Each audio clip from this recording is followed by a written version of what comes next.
Hey, how's it going? So, you guys ever heard of the term poisoning the well? Hmm? Poisoning the well is when you put something in a well that makes it undrinkable. Or let me give you a different example. Suppose you have two barrels, one full of shit and piss, and the other full of this very fine wine. Now, if you take a little bit of the very fine wine and put it into the barrel of shit, it's still going to be a barrel of shit. But if you take some of the shit and put it into the barrel of wine, then the wine becomes a barrel of shit. That's basically what poisoning the well is. And so, why am I bringing up? In terms of information and the things that you believe in. See, the people of the narrative, the people of the ziggurat, as I call them, the entrenched leadership class that is cosmopolitan and encompasses just about all of the leadership of all of the major industries and the governments in the West, right?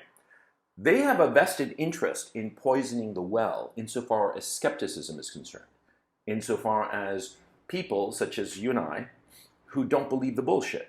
Now, yesterday I did a video about the nurse, right? And I talked about the ASH compliance experiment, where I said that the bullshit that they're spouting about the nurse, it's just bullshit, no different from the bullshit that they spouted about how Nord Stream was bombed by half a dozen people on a fucking pleasure yacht, right? Okay.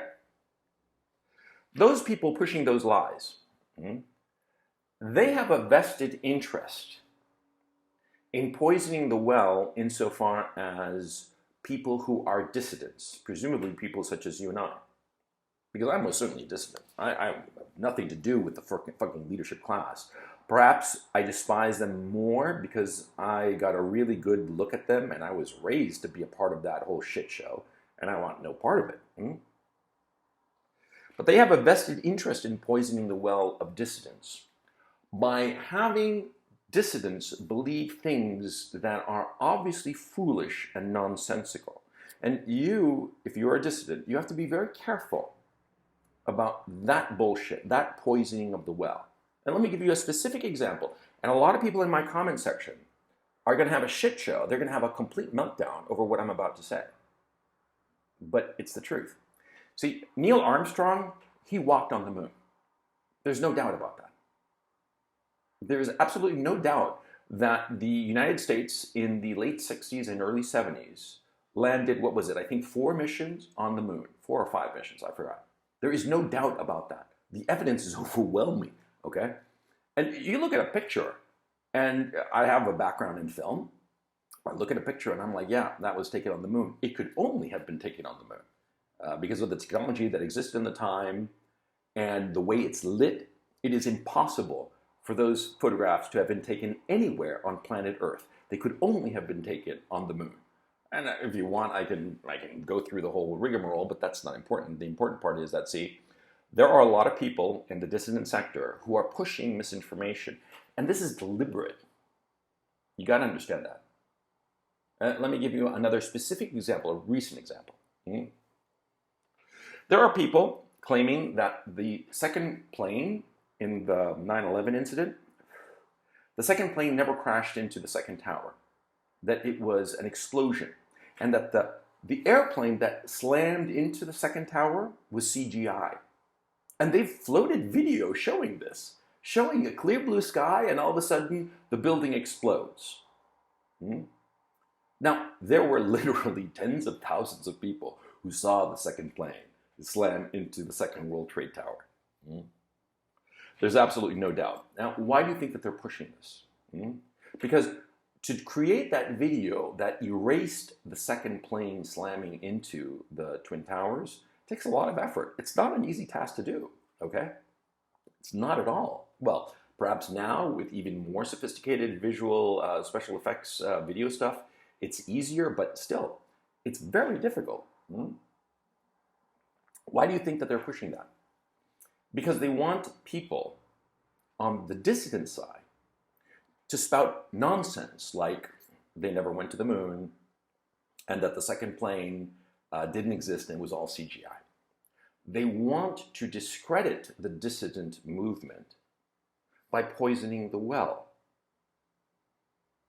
Because most of the skepticism of the dissident sector is justified. It's completely justified.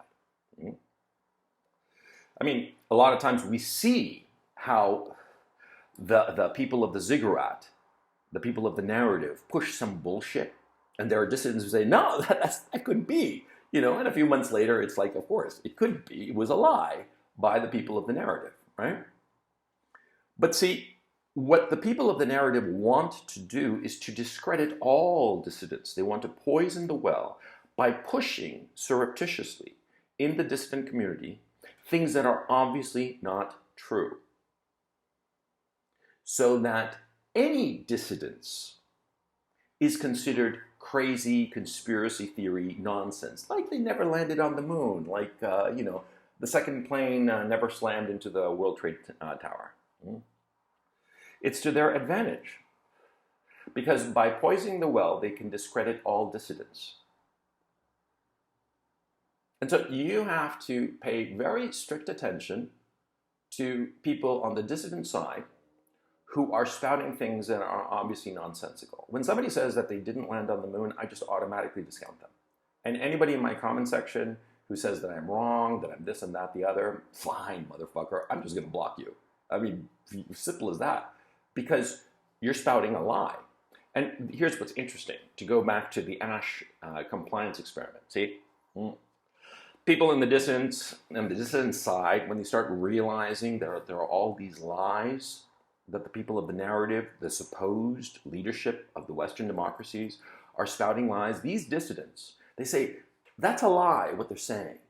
And so I'll align myself with the dissidents, but the dissidents also have these ideas like, the second plane never slammed into the World Trade Towers, they never landed on the moon, Elvis is still alive, shit like that, right? And so they themselves, those who gravitate to the dissident side, find themselves, by the Ash compliance experiment, all of a sudden like nodding along, yeah, they never landed on the moon, when they did. You see? And so, if you're on the dissident side, unfortunately, you're always going to have to be on the alert. On the alert for the lies being spouted by the people of the narrative and by the surreptitious lies that the people of the narrative are pushing into the dissidents community to discredit it, to turn this barrel of wine into a barrel of slop. It's very important that you do so.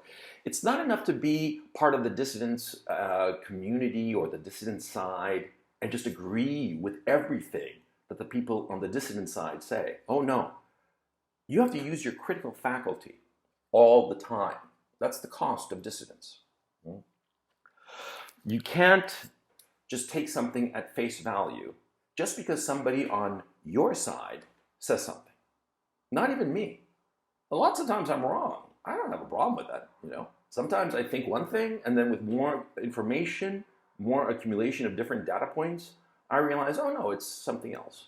I don't have a problem with that. And you guys who have been following me for a while know me well enough, at this point I would suppose, that I do not have a problem discounting some idea that I used to have that I no longer have because the information has changed, I've learned more information, and so forth.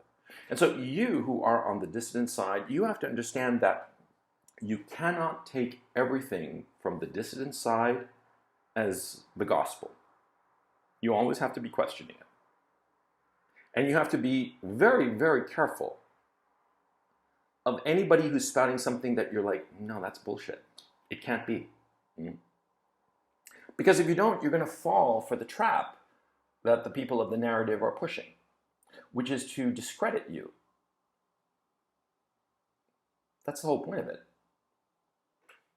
The whatchamacallit, the Armstrong thing, the moon landing thing. I find that particularly noxious.